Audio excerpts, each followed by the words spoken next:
Hollywood star ज्योति एवं सिमरन का reception party को अनुपम महांती एवं वर्षा प्रियदर्शिनी जागृति शुक्ला आसीथिले। वर्षा प्रियदर्शिनी हठात अनुपम महांती के देखी कांदी पकईथिले एवं सब पछ कथा मन पकईथिले।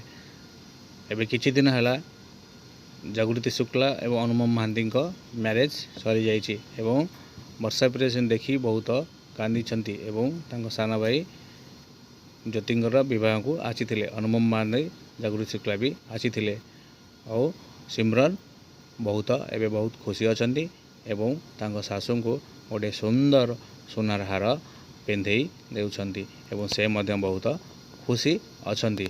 एबे सोशल मीडिया रे वीडियो वायरल हेउछि जे सिमरन एवं ज्योतिंकर मैरेज सरी रिसेप्शन भी सरी। वीडियोटी भल लगे लाइक करेंगे, सब्सक्राइब करेंगे, पाखरे थिबा बेल बटन मुड़िके देवे। तांको रिसेप्शन पार्टी को हीरो हिरोइन माने समस्ते आसी थिले एवं से बहुत खुशी अछंती बोली सोशल मीडिया रे वायरल हेउछि।